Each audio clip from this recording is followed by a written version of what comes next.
What's up? Hey, what's good? What's poppin'? I am Miss Berry. Welcome back to my channel. I appreciate you guys for sliding through and coming to kick it with me. As you guys can see from the title, y'all know my hands a little janky. I'm missing 4 nails. These it's besides the point. But anyway, y'all, as you guys can see from the title, we're getting up into the crowd interrupts as Candace Owens humiliates AOC in public. This is going to be a first time reaction. This is going to be my second, about to pull it out. This is about to be my second time actually reacting to Candace. So, I'm pretty interested, you know what I'm saying, to see what it is. You know, I've been on this new political journey, I said journey, just trying to expand my mind, learn things that I don't know, you know, because we was always raised, we was raised a certain way to, you know, be this or be that, but I need a deeper meaning. I need to, you know, I need some choices up in here. But anyway, y'all, I'm done talking. Let's go ahead and get straight up into it.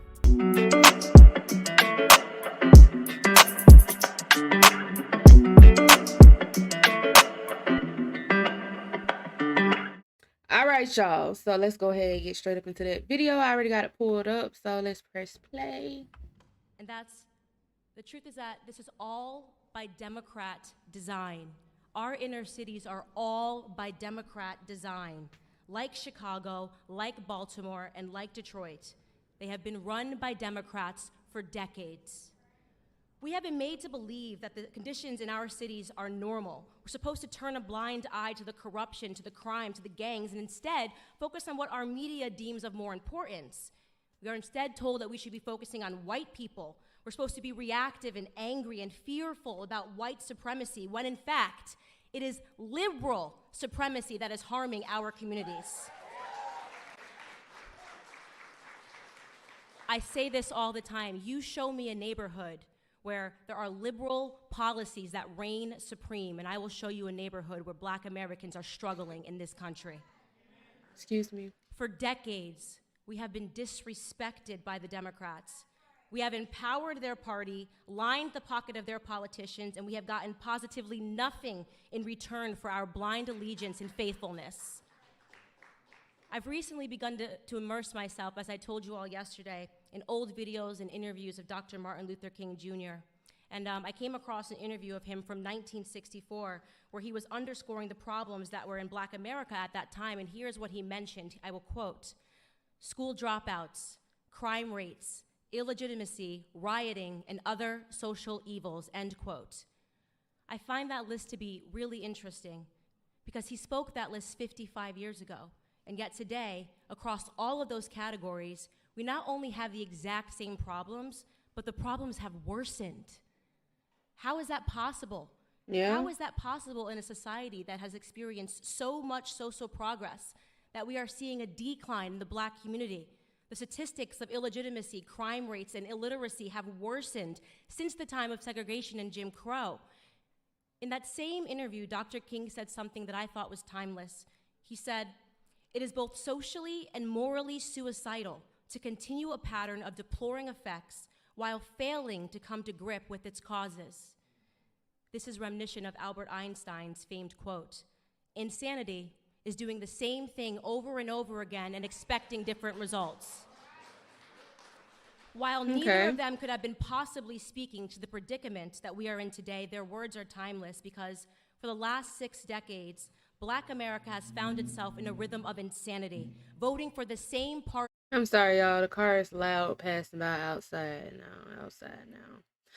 But I'm trying not to pause too much like I've been doing the other ones. I'm trying to, you know, just listen through. But if I have something to say, I'm most definitely gonna pause it, y'all. Over and over again and expecting different results. It is, in my opinion, both socially and morally suicidal that we continue this pattern. Democrats have looked at us in the face and they have sold us worthlessness. They have told us that we cannot, that we need more government assistance, more handouts. We handed them power, and in return, they further diminished our sense of pride, the most important thing that we had, our sense of pride. We allowed their governments to victimize us through the expansion of welfare policies. We allowed them, most importantly, to remove the fathers from our homes, removing the backbone of our families. They knew The Democrats knew that without stable households, our children would pursue that fraternity elsewhere. They knew that our children would run to the streets. They knew that our youth would grow up and begin to mirror themselves after rappers and basketball players rather than men of high intellect and values and more attainable goals.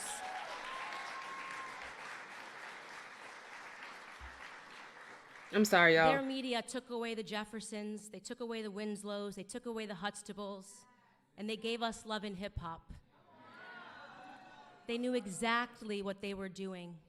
They were resetting our wait. I'm trying to pause what they it. didn't know.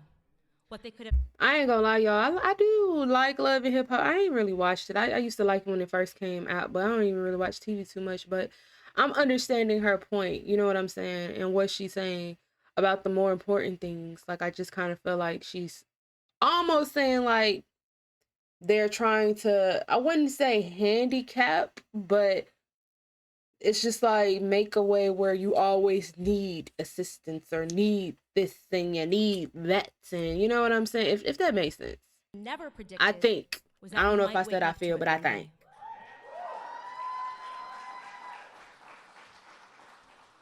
In 2015, when a man with crazy hair and a beautiful wife came down the escalator at Trump Tower, we were at the beginning of a shift, and I'll tell you honestly, I wasn't sure about him. I wasn't sure when he first came down the escalator. I said, isn't that the guy that says, you're fired? Is he really running for president? But then an incredible moment happened. In August of 2016 in Michigan, everything changed for me when that same man did something that I believe will forever be recorded in Black history as a turning point for our community. That Republican candidate got on stage, he boldly looked Black America straight in the face, and he asked us, what do you have to lose? She must be speaking about Trump, right? Moment, the courage for a man to challenge us to look around at our communities and to just acknowledge it, to be real, to be honest with ourselves, to acknowledge the filth of our communities and our inner cities, to acknowledge the state of our broken culture, our broken school system. He forced us to stop accepting excuses. Every single person that is standing in this room stands here because at some point we had the courage to set our pride aside and to realize that for the first time in decades, we had somebody who was telling us the truth.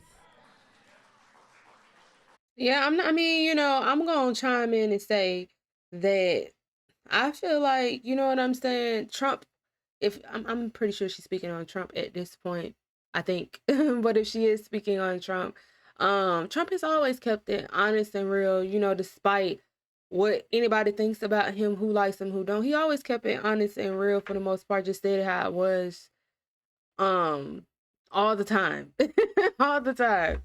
And he just kept on telling it all around the country, dropping bars. Honestly, Trump might be my favorite rapper right now. Yeah, she's talking about Trump. My favorite moment of his campaign was he said, only Rosie O'Donnell, only Rosie O'Donnell. Only our 45th president, Donald J. Trump, and I'm going to tell you what I love about him. I'm sorry, y'all. I was trying to look at something. I get that question all the time, Candace. What do you love about Donald Trump? What I love about Donald Trump most is his audacity. The audacity that it took to stand up and look Black America in the eye. The audacity that it takes to call out these crooked Black Democrat politicians that have received billions in aid from our government and effectively stolen it from the struggling cities that they represent. The audacity to call out Elijah Cummings, the audacity to call out Maxine Waters, who lives, by the way, in a $6 million home outside of her own district.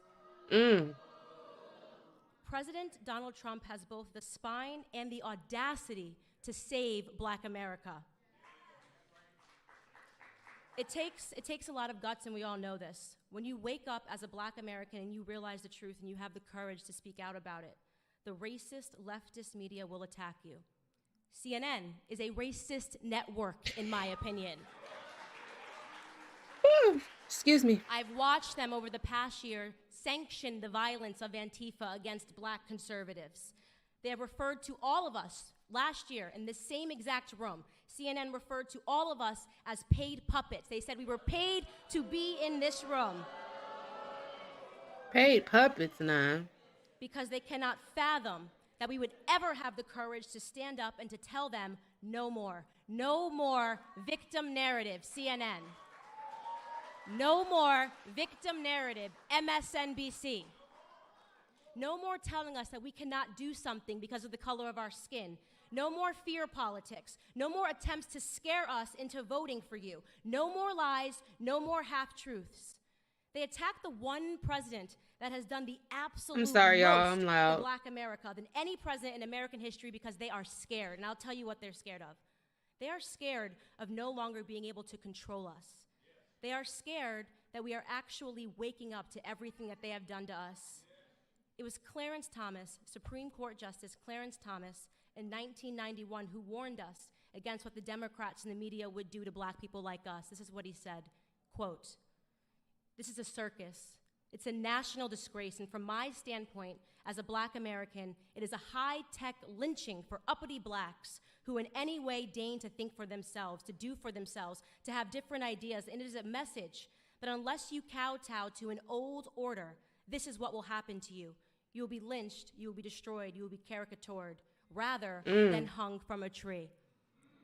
How right was Supreme Court Justice Clarence Thomas in the treatment of Black Americans today? It is a national disgrace. But let them didn't know that. Let them continue their attacks on free-thinking Blacks. It's not going to stop us in any way from supporting this administration, from supporting people like our honorable Vice President, Mike Pence, who is finally talking about God again on the national stage.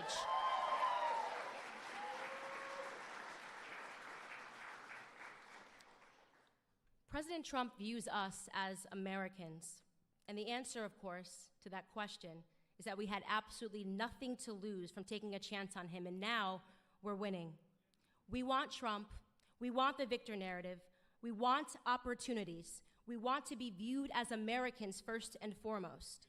And you know, I rarely give him credit, but maybe former President Barack Obama said it best in his Harvard Law School paper when he wrote, "The American dream is to be like Donald Trump." Oh, did he? He wrote that in his... Okay. Look, I'm learning a whole bunch of stuff that I did not know. We want the American dream. Thank you guys so much for being here, and get ready to see the man himself.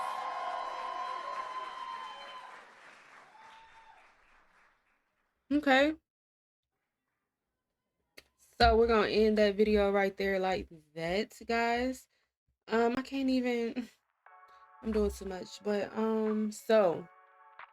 so what I didn't know was, well, I don't know a whole lot about Candace. Like I was saying, guys, this is my second video that I've ever reacted to of her. Like, of course, like I've heard like little knickknacks from different people, different, you know, saying stuff, or I've heard her name floating around, but you know, I've never took the time to actually sit and listen to her speak, or took the time to sit and, you know what I'm saying, just understand or anything like that. But I get it a little more than I did the first video, you know what I'm saying? But the more I go down this journey, the more that I'm gonna fully understand. But I just know that, you know, my household, we grew up, I just, you know, always vote Democrat. You know what I'm saying? It's Democrat, Democrat, Democrat, just by default.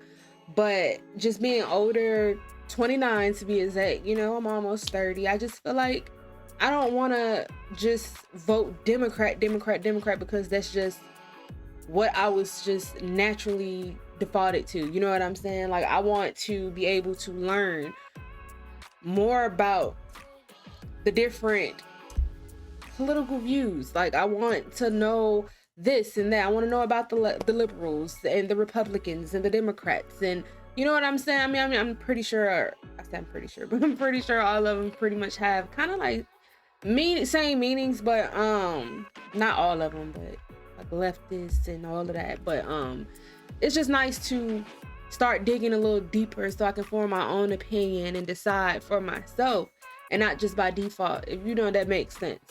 But it was very, very, you know, it wasn't a lot of information in 10 minutes, but it was definitely some, and it gave me a different viewpoint of her, and it made me want to, you know, hear more about what she's saying, about what they're saying, just take a little deeper dive. So I think I just may do that, y'all. I think I might just do that. But anyway, guys, I really hope that you guys enjoyed this reaction video just as much as I enjoyed reacting to it. Y'all comment down below, give me more things that you guys would like to see me react to on this channel. And also, guys, don't forget to thumbs up this video, like it up, hit that red subscribe button, and ring that bell so you guys won't miss when I drop a video, because I'm pretty sure you guys want to keep up. Well, at least I hope so. But as always, guys, I really appreciate you coming and kicking it with me, hanging out. You know, if you have anything you want to share in the comments to help me along this journey, I'm open to, you know, seeing, reading, and all of that. So just drop it in the comments below. But until next time, guys, I'll catch you on the flip side, or whatever that means.